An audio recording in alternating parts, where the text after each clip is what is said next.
So we've got these Ciscos which were gifted by Welsh Government, and then we had the money from Transforming Towns funding which paid for the LoRaWAN technology. So you've installed all of those, and also the additional gateway at the other end to make sure, because we've got a lot of old buildings with thick walls and need that signal to reach. Yeah, that signal boost, just as I said, with the way the mould is, it's a built up area with old buildings, so the interference was an issue as well. Yeah, and now it's resolved. Yeah. Issues are sorted. Great.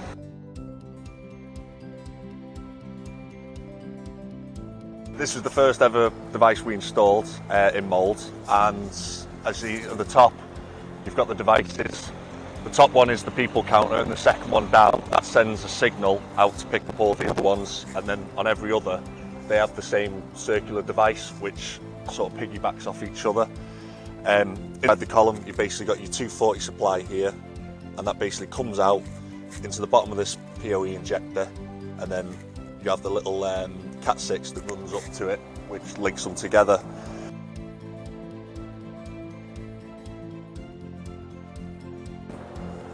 Some of the issues we had when installing these, we started it in the summer and the weather was nice, so happy days. We installed them. A couple of months later, when it started coming to winter, we were having the condensations in the morning, the bad weather.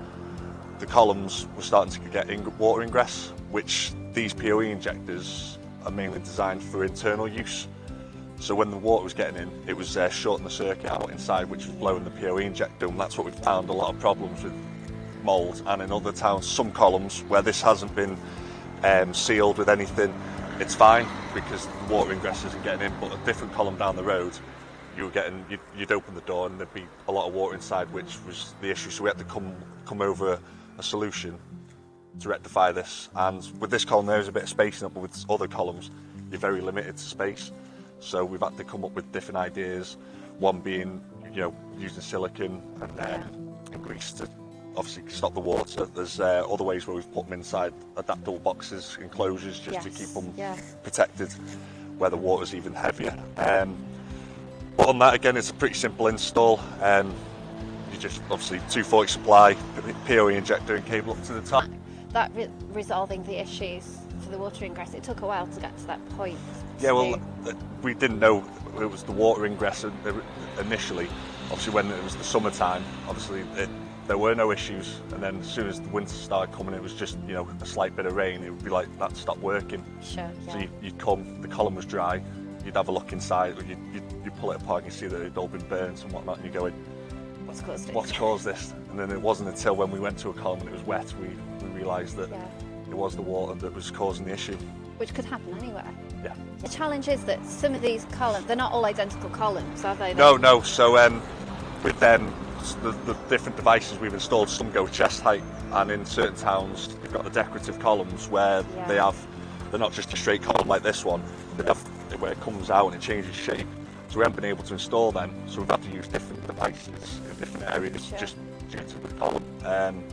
Some, as I said, go low, some go a little bit higher, and then them ones, they're just dead high up. So again, it's just... It's not been straightforward. No, it's not a straightforward install sometimes. If 4 little columns were the same, it would be easy, but with towns and being decorative, you do overcome these issues. So. Yeah.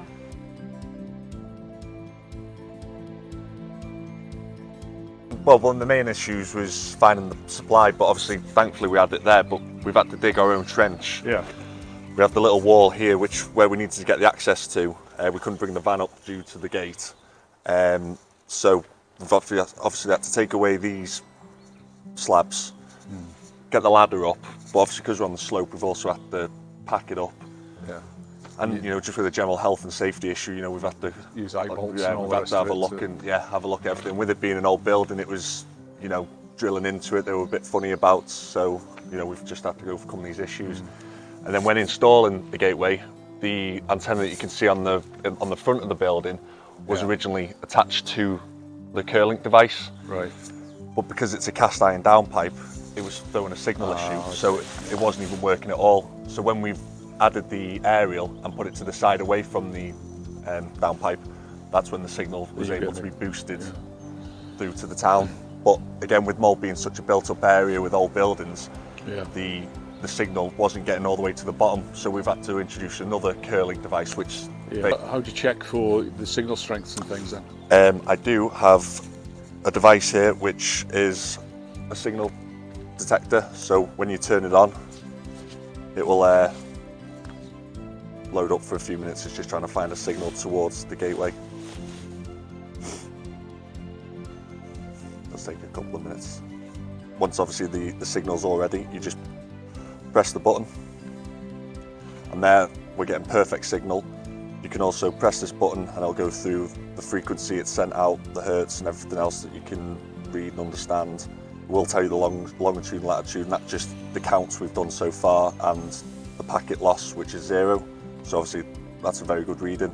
And you just do it again and again until you do a number of readings, because it's sending different frequencies, sometimes you're losing signal. So this will just tell you, obviously here would be a prime spot for a gateway or a Meraki device. So that's quite an accurate thing. You need device. I definitely need this, because you can stick it on a column down the road and you'd have no signal. Yeah. And then when you get it all loaded up, you're not getting any information. And so you potentially end up doing things twice, 3 times even if you haven't got that. So with this, you're just isolating that first issue of the signal. Yeah. And then obviously you can just go away then. That's good.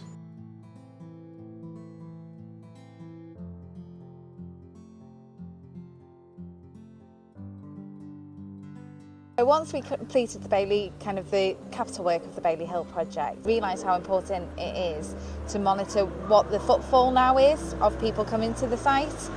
And we were given the opportunity to have some people counters installed on the site, but there was many considerations with regards to that. The site is a scheduled ancient monument, it's based in a conservation area, and we had just spent over £1 million updating the site and making the site look cluttered free. So there was many discussions about where the people counters could go to also capture everybody coming into the site. We're lucky enough that we've only got one entrance and one exit, so that was easy enough. But as you can see behind me, we've got 2 gates. So the people counters had to capture people coming in either or of those gates. Didn't want to put any new posts or anything in, because as Joe said, we are in a conservation area, and we had just spent £1 million essentially making it look a lot nicer, taking out a lot of clutter. We had quite a scheme out the front, removing some of the street signage, getting it onto lamp posts. So the idea of putting in more posts to count our visitors seemed not a good idea. So we looked, just some thought really into where they could be positioned so that they look neat in the historic setting. So we went for putting them onto the existing railing and making sure just little things like they're all black backed and not on bright yellow surrounds and things like that. Common sense things, but they all contribute to the overall look of the site.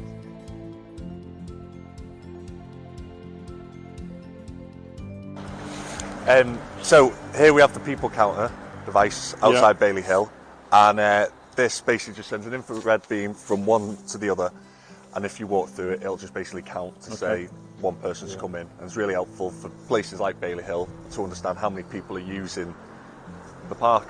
The issues we had when installing this was the railings and the ground that we're on. Obviously it's not a flat surface, the railings are on a curve. You know, it's a funny shaped railing system, so to get them pinpoint where you have to get the infrared line from this device to hit that device perfectly is pretty challenging, especially on these sort of, you know, you measure the floor to the top there, say it's 100 centimetres, well there you measure 100 centimetres, you're off. So we had to find different sort of devices to send the beam across and this, that and everything else, and then we had to pack it out to get the curvature right on the railing. So you had to retrofit these, have you? Yeah. So this is a non-standard. Yeah. So basically, all you get is the device like this. Yeah. And then normally, if you put it onto a wall, obviously you've got the screw hole fixings, which would be suitable for. But with it being on this railing system with the curve and everything else, we've had to get these backing plates specially made. Okay. And then obviously I've just bolted it and packed it out with whatever equipment and bits and bobs that I've been able to source together. So how are these powered then, Sean? Battery powered. Oh, right, okay. Yeah, so these are battery powered. They have a miniature battery in them. They last for a long time because when it's not in use, it sort of powers down, and when it sort of picks up, when someone comes through, it sort of reactivates it again. So obviously the battery lasts a long time, and it's dead easy. All you do is you take your 4 screws off, take the cover off, and then you've got the device inside. You just pop the back open and pop a new battery in, and away you go. Other than that, I mean, they're pretty self-maintained. Once they're installed, you just leave them, and obviously on the system that Jo will have, that'll tell her when the battery's running low, so she obviously knows when to change them. And she can obviously go onto the system as well, and it'll tell her that obviously we've come through, so 2 people have just come through now. So it doesn't distinguish between cats, dogs and No, people? the line is literally from there to there, which obviously for here now it's all waist height bit there, it's a bit higher, and it'll just, once we broke that beam, it'll obviously, if the dog's yay high, it probably will pick the dog up as well. So, but and that's pretty much it. I mean, it was a bit of a fiddle to install. I said if it was just on a flat wall, it would have been a lot easier. But with the sort of the ground and the railings, it was a bit of a challenging task. Have you had any trouble with vandalism at all on these things? Not on these ones, no, but on other devices in other towns, we have had minor vandalism on it, but this area is quite quiet. Mainly dog walkers coming through, so no one's really. We haven't had any vandalism issues anyway, so that's a bonus. They're quite, they don't stick out that much either. Do you know what I mean? They blend in quite well with the railings and sort of the scenery of the area. So not very intrusive. if you're not looking for it, you won't find it. Yeah, there we go.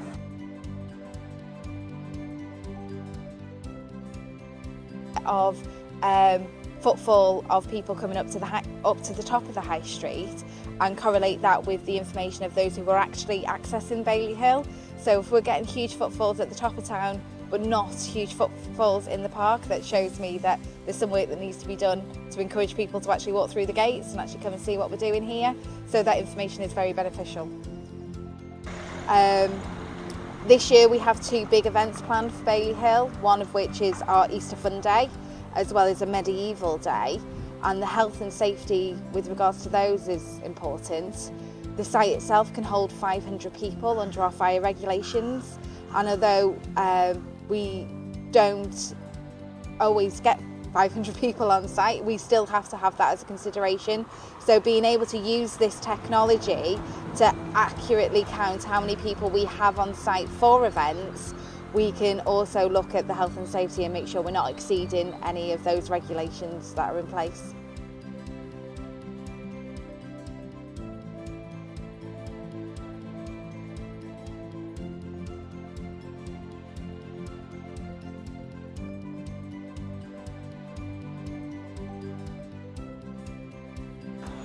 This technology is considered more accurate by the fact that by walking through the gates, the visitor is breaking a beam, so it counts the person individually, whereas the Cisco Meraki devices is a heat map and can locate mobile devices within that area.